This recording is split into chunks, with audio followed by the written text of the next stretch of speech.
Good afternoon, everyone. It's 5 o'clock on Tuesday, October 19th, 2021. And I'd like to call to order the Administration Committee meeting. Can we do roll call, please? Supervisor Long? Here. Supervisor Cook? Present. Supervisor Ard? Present. Supervisor Peterson? Here. Supervisor Peavy? Here. We have a quorum. As far as the minutes, we have two minutes from two of our meetings, as well as an additional meeting minutes from the Government Center Building Subcommittee, of which that subcommittee is a subcommittee of this committee, so we can approve the minutes. Did anyone have any comments or edits or suggestions or changes on those three sets of minutes? Hearing none, the minutes will stand as published. Okay, we're ready for public comment. Anyone from the public would like to make a comment? They're all out enjoying this gorgeous day. Any public comment? Okay, let's move on to our business items. We'll start out with the financial report for September.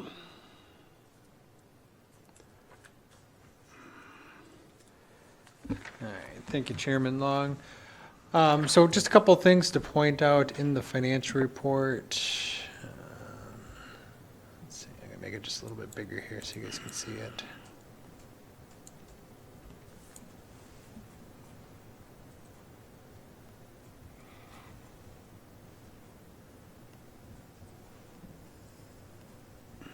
Overall, everything on the financial report is looking good. I was going to point out just a couple of highlights.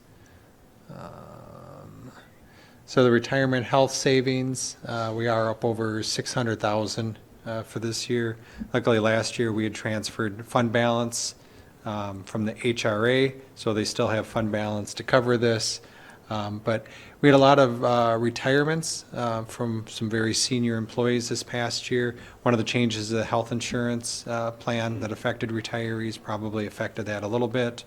We do have a few more big retirements coming up, but that's probably one of the reasons why this year's payouts on the retirement health savings is larger than normal. And then Any impact of that big red number? no, because we have enough fund balance to cover it. So luckily, we'd pre-planned really with that HRA fund that we stopped using that had a leftover fund balance of about $1 million. So we had transferred that in. So that fund for the retirement health savings still has a positive fund balance. So we're using it up fast, but there's no immediate negative impact because of that. On the capital improvements then, just two other things I was going to point out. One, on the capital improvements, we have the 2015 Phase 2 radio system upgrade. That project is finally going to be closed out. So after 6 years, they finished the last expense related to that system, which was one of the water towers in Hudson, I believe, was being repainted, and they had to move the wires off and then put the wires back on. That was the last expense associated with that. That repainting project had been delayed for a couple of years, which is what this project was being held open for. And then on the sales tax, let me see if I can make that bigger so you guys can see that. So $1,096,000 was received in July, which will be our largest month on record. So you can see we've only broken $1 million 3 times, twice this year though. So another new record number for sales tax collection for the county. So good things. Are there any other questions on anything else in the financial report?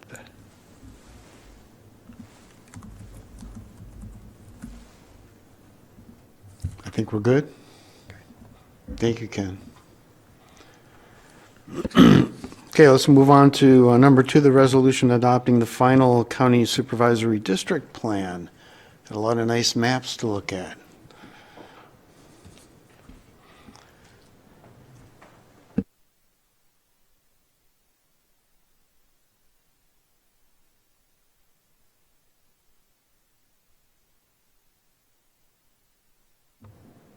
Chairman Long, committee. So we have the final supervisor district plan prepared. We took some suggestions for the supervisor districts in the town of Hudson, worked with the city of Hudson, so there's some changes in those districts at this point. And I've had conversation with the city of New Richmond. They've adjusted or created their beginning wards to our supervisory districts. So we have a final plan in place, and I'm going to bring up a couple of little slides here on a PowerPoint just to continue on. So the tentative plan was adopted by the county board, sent to the municipalities for creation of their municipal wards. Municipal wards need to match supervisor district boundaries. So then we worked with the local municipalities to adjust their wards, make sure that they accommodate the municipal election districts. We want to have as few ballots as possible. Presenting the final plan hopefully to the county board November 2nd if you approve it, and then we'll report the wards and the supervisory plans to the state. Changes, the tentative to the final plan. We still ended up with the same percent deviation, 3.84 on both plans, so that's good. You should be under 10. That was one of our priorities. So there were changes to the boundaries of 3, 4, 5, 6, 7, and 8 in the town and city of Hudson.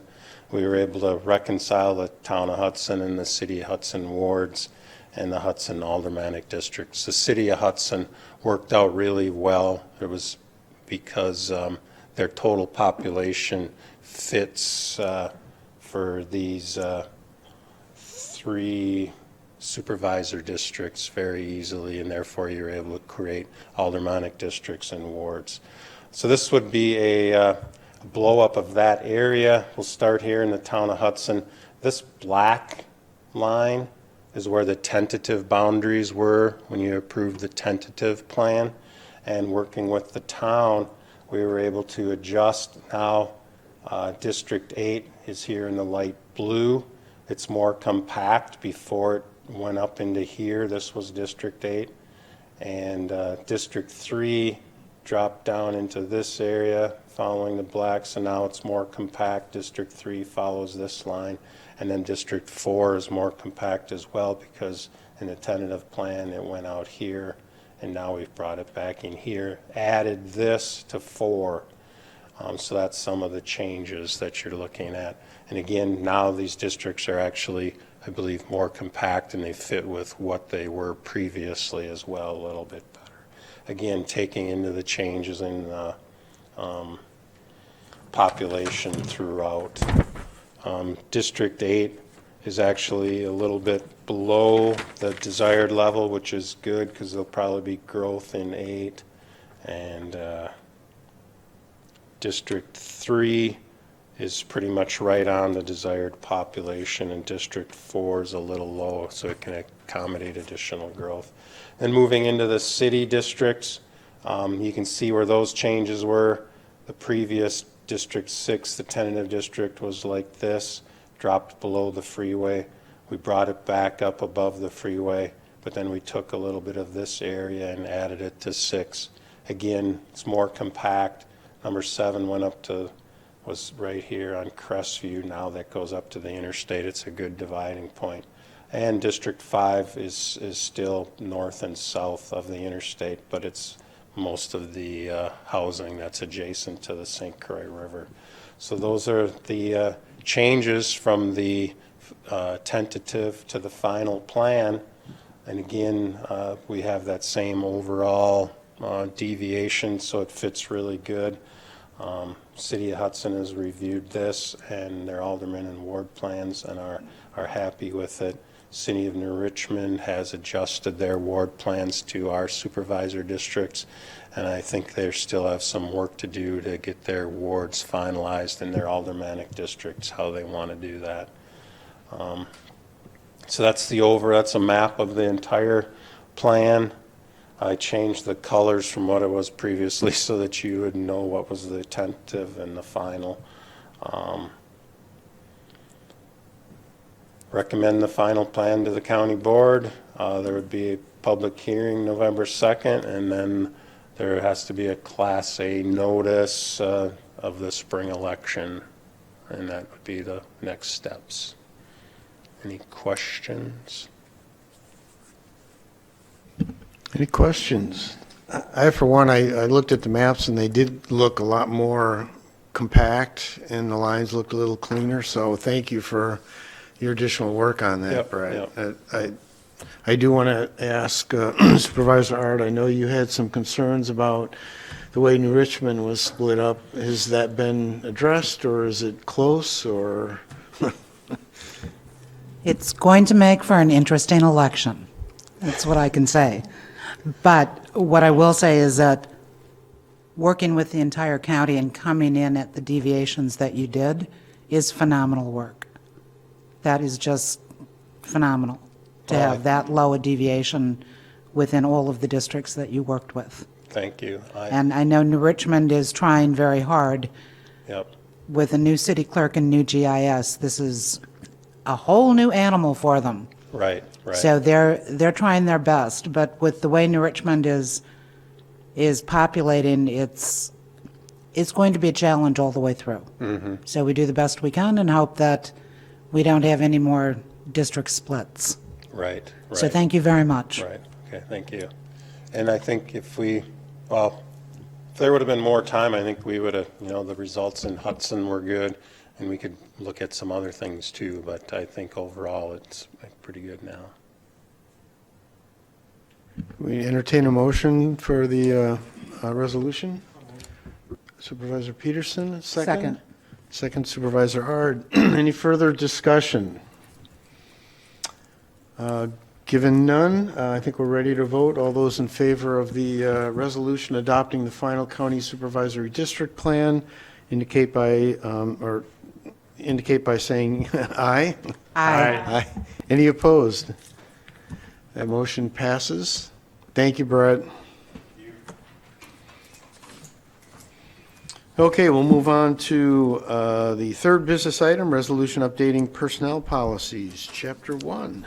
I think the agenda may have been misleading, as it looks like there's only one policy, which there is, but actually this policy is taking Article 1 from our current handbook, which is objectives and scope. It's taking Article 2, affirmative action and equal employment opportunity, and it's taking Article 7, Section 1, representation, and combining all into one policy, which is this introduction policy.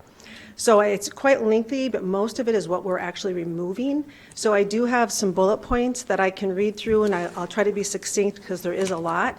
And then afterwards, if there's any questions, just let me know. So if you go to pages 72, I believe it is in your packets, that's where the actual updated new policy is. And I'll go through each of those sections and say what changed. I'll wait till Ken gets there. Oh, there you go. Go back up a little bit. There you go.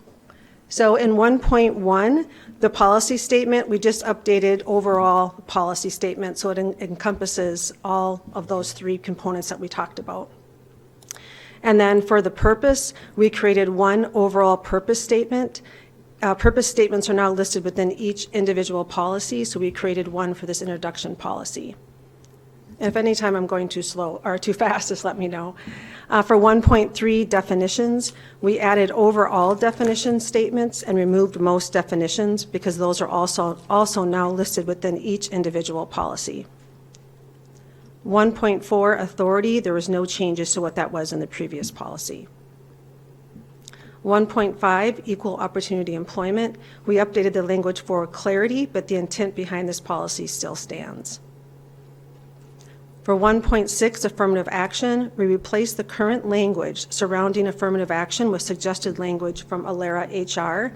Alera HR is an HR-specific resource with guidance from tenured HR professionals and attorneys.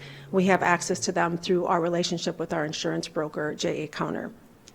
The policy language suggested by Alera HR provides general overall affirmative action statements and that additional details can be found within the county's annual affirmative action plan. We identified that we were one of the only counties with a designated affirmative action policy within its actual handbook. We looked at counties like Barron, Chippewa, Eau Claire, Milwaukee, and Dunn. For 1.7, employment relationship, this is a new suggested policy to distinguish what an employment relationship with SCC entails and how it correlates with the Fair Labor Standards Act. For 1.8, elected officials, we removed examples to simplify the policy.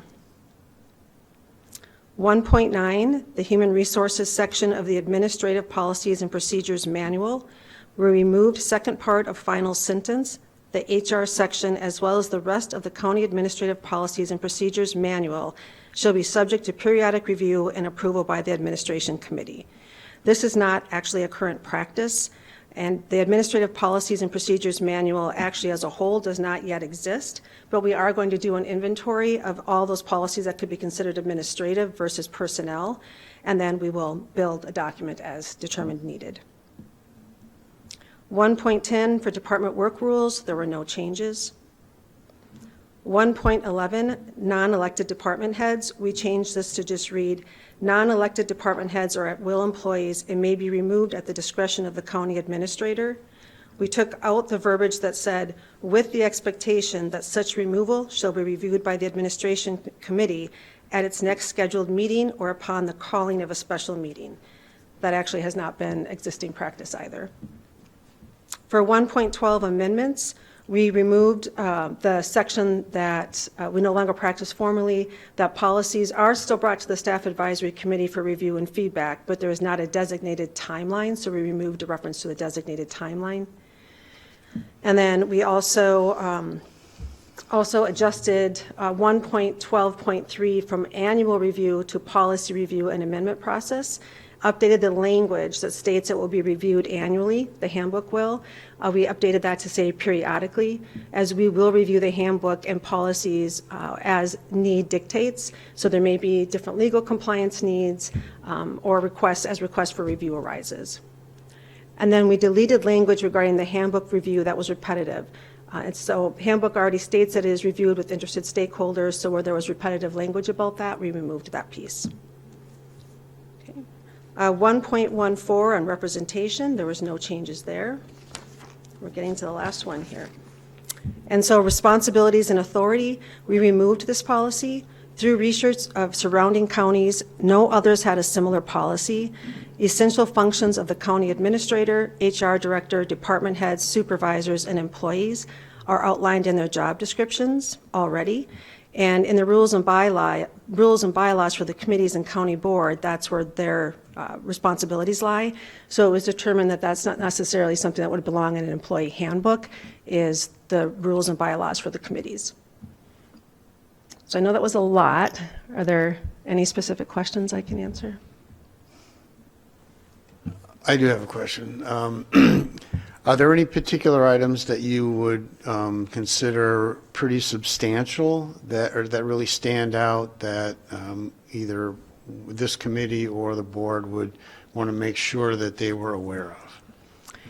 The substantial changes were really removing, there was job descriptions listed for the administrator, HR director, and so we removed those as those don't belong in the actual, we didn't think that they belonged in a personnel handbook. So that was probably the major change, is updating or taking out that information. Other than that, there was nothing else controversial. This went to staff advisory. I don't believe we had any feedback or questions or concerns expressed from staff advisory. I'm just trying to look through everything else. I really don't think there was anything controversial that was brought up. Yeah, not that comes to mind, other than we just removed those job descriptions that were listed. Is there anything else, Ken, that you can recall? I didn't. Okay. Any questions? Guess we need a motion. I would move to approve the personnel policy changes.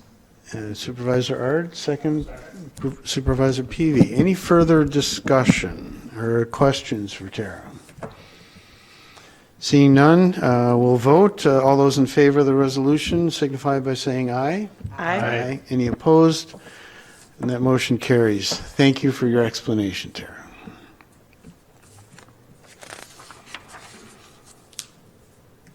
Okay, we'll move on to number 4, resolution adopting the 2022 budget and establishing the tax levy.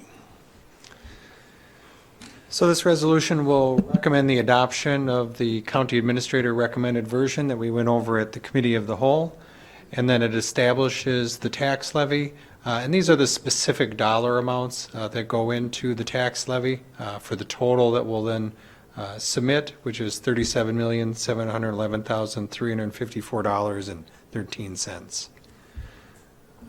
So the special charges from the state, that's a negative amount this year. That's not what we normally see. It's usually, I don't know, a couple $1,000s or a few $100s. It's negative this year because of some credits they gave back that we don't typically see. Otherwise, everything else is pretty standard. Our general operating levy, which is limited by our levy limits, the debt service obligation that we have, bridge aids, which are specific then for townships, as are the special purpose levy for library aid that only affects those municipalities that do not maintain their own library, funded at a certain extent. So that's the total that makes up the levy.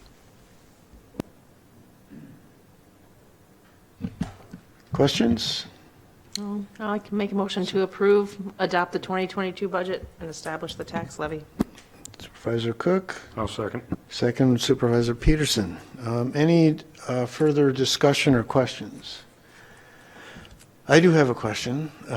Did you get any feedback after our committee of the whole meeting in terms of any concerns, any changes, any feedback at all? Zero. Great. Okay, I guess we're ready to vote.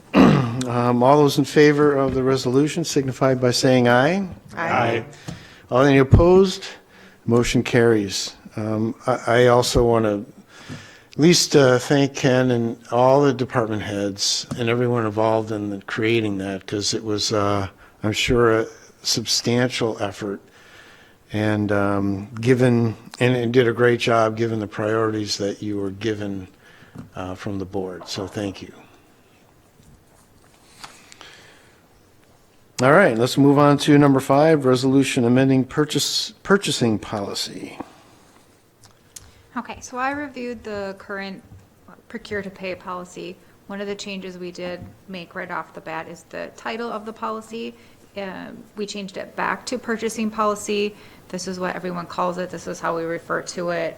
Just makes sense to change it back to purchasing versus the procure-to-pay. So that's one of the changes we made to the policy. Also, we did, you'll see a couple carry-through changes in there. We revised the lower end of the dollar amount for the purchases from $3,500 to $5,000. So this will match the fixed asset reporting requirements, and it also allows more flexibility for the staff on those smaller purchases. We also, in section 4.5, we added clarification on the use of personal credit cards on county purchases. What this will say is that you are not allowed to use a personal P card for a county purchase. People can rack up points or benefits by using their own cards for county purchases. So we just made that clarification in the handbook that they are not allowed to do that. And then in 6.8, we did clarify the accounting procedure for trade-in assets. We no longer use that practice. It's more advantageous for us to sell the assets that were no longer in use versus trading them in. We get more back for that, and then we'll use those dollars to purchase a new asset. Okay. That is all the changes I have to that policy. Are there any questions? Questions? Seemed pretty clear to me. We have a motion to approve the resolution. Supervisor Peavy, second. Supervisor Peterson. Any further discussion or questions? Seeing none, let's go ahead and vote. All those are in favor signify by saying aye. Aye. Any opposed? Motion carries. Thank you, Leah. Okay, we'll move on to the last item. The sun's still out, so we're doing good. Review the citizen and business surveys 1 year later. And I had actually requested to have this on the agenda at some point. If you recall, we did this survey in 2020, businesses and citizens.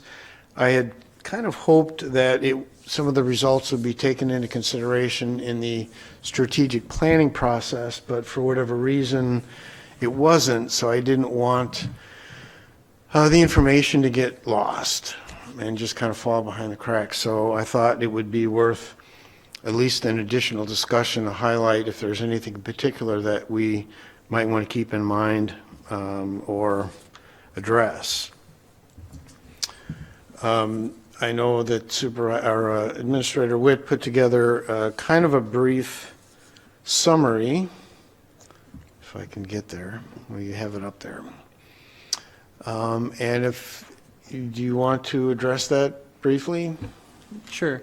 So what I did was I took a look at the different planning efforts that we've done over the past year, starting with the survey results and, what were the surveys saying? What did goals and priorities say? What did the work plan for the administrator say? What did our strategic goals say? And really trying to identify where the overlaps are, to see where the similarities are and to see if we were missing anything. Did anything drop off that we've just completely lost? And I don't think we have. And I think when you look at the different documents that we worked through and the different groups that worked on them, you might see some slight variations, but a lot of similarity and overlap. So the business survey, basically the business survey was saying that, St. Croix County is a great place to live and to work and to operate a business. They had a couple of things. There were challenges for them, namely hiring, which you'll see as a recurring theme throughout all of the different documents that we worked on, and challenges with affordable childcare, public transportation, parking at some of their work sites. When we looked at what the citizen survey results, they too very much like St. Croix County, which is probably why we're the second fastest growing county in the state. But they liked it also as a place to visit. So some of the natural areas that we have, plus the downtown and commercial areas, were highlighted by our citizen survey. They also identified areas for improvement in transportation, utility infrastructure, and government transparency. You could really tell the timing of this survey, though. I thought it was very interesting. They said it was a recurring theme throughout the citizen surveys that they would feel more comfortable returning to retail and restaurant if masking was enforced. So you can tell the time of the survey by some of those results, which I think actually lends a little bit to maybe to the government transparency one too. I would hope that has some of the relationship to why they said that needed work, because I think we work very hard on transparency.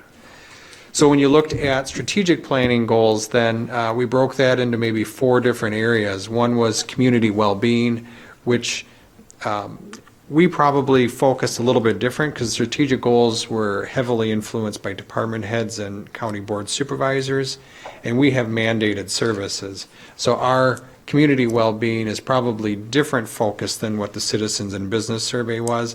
It's more heavily focused on public safety and health and wellness initiatives through HHS, but some overlap there with the standard of living in the community. Public infrastructure, we covered probably a little bit more on highway than what I think the public was looking at, but we do overlap with broadband.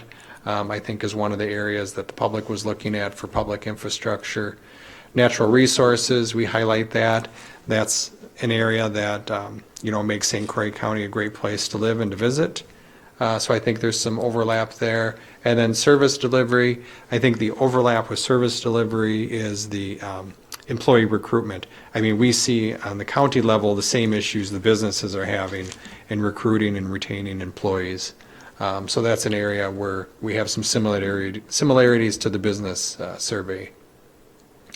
When we talk about budget priorities, and this one was the first of all of these items that was probably set after the survey results, but the first action items by the county board, you can see this is probably more heavily focused on the employee recruitment and retention issues that we've identified, and less on maybe some of the other priorities. Although I can tell you in our recommended budget that you guys have just recommended to the county board, it does cover more than just employee recruitment and retention. We are covering a lot of the other areas from our strategic goals.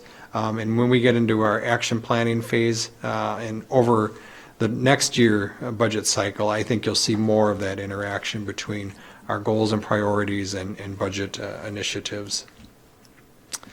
And then finally, the county administrator work plan. These are the areas that you identified for the county administrator to be working on. Strategic planning, which is going to tie everything together. The broadband, we're expecting those results within the next couple of weeks here. So we'll get that and we'll be able to take a step forward with that. Facilities, government center expansion is the big topic there that we're going to be discussing over the next 6 months. And then employee improvement plan, ways to recruit and retain the employees that we have is still an ongoing goal and objective for us. So I think you can see where the overlap is. So I don't know if you guys saw anything else within those surveys or in any of the other documents that you feel is not being addressed. We can make sure that we pick that up somewhere through one of these processes. Is there anything that really kind of popped out at anyone with regard to the survey results that Ken didn't cover, or you want to emphasize anything that he did?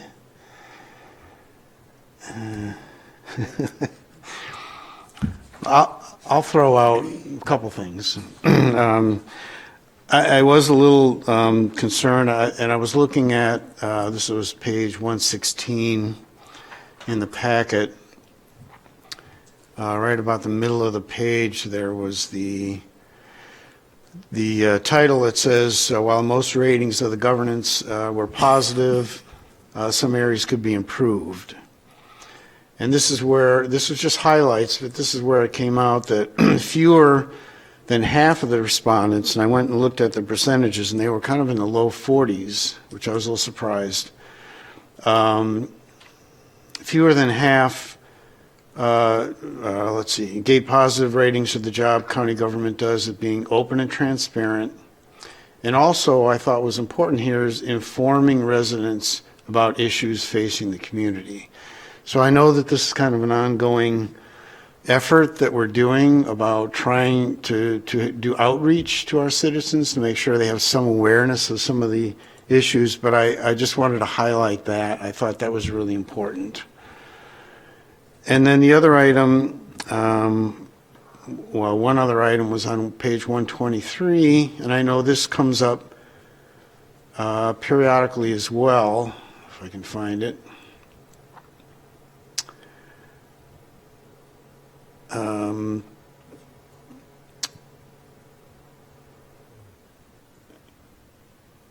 Where was it?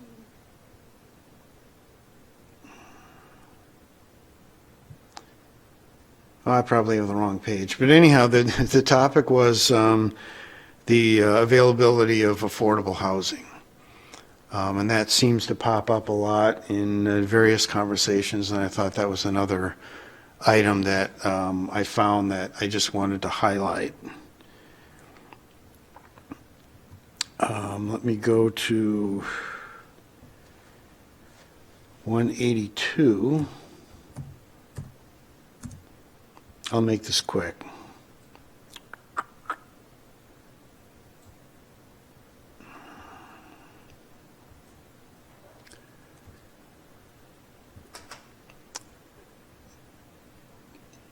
There was, as far as the businesses community, ratings of public trust for areas such overall direction, honesty, and the value of services for the taxes paid received ratings that were lower, hovering around 50%. And from the business community, that kind of concerned me a little bit. And I know somewhere else in here it talked about the lack of connection between the business community and the county services that I thought was a little concerning as well. And I'm just kind of highlighting a couple things that I found in this survey that I just didn't want to get lost, I guess.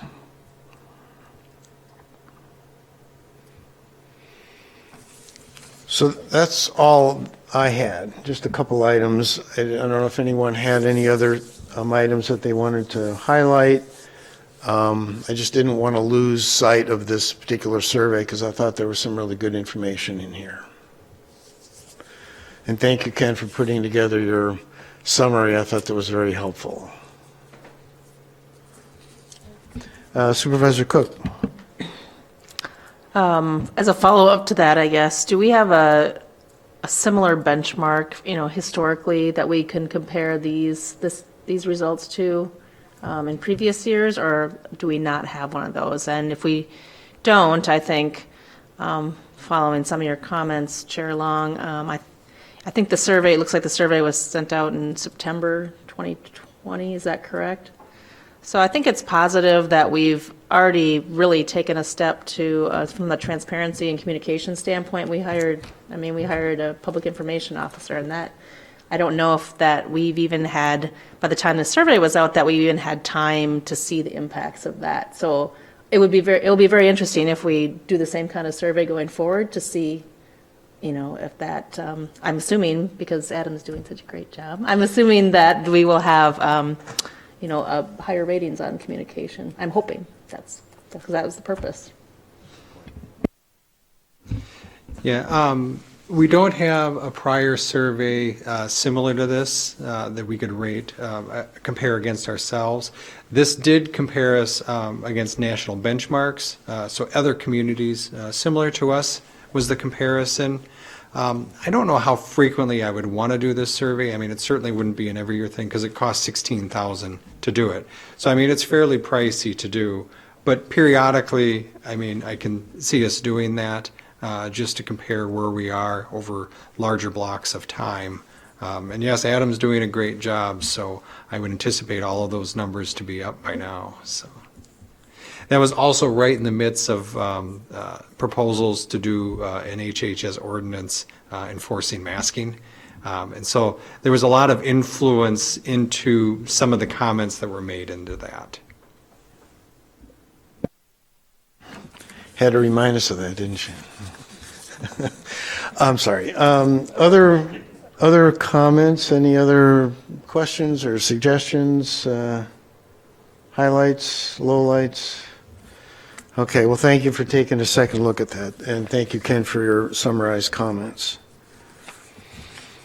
Okay, we are now down to request for future agenda items.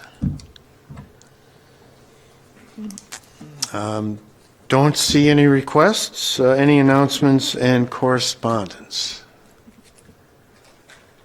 Okay, not for today. So I will, 5:37 might be a record. I'll adjourn the meeting. The date of our next meeting will be Tuesday, November 16th, if I have my calendar correct. Okay, thank you all. The sun's still out.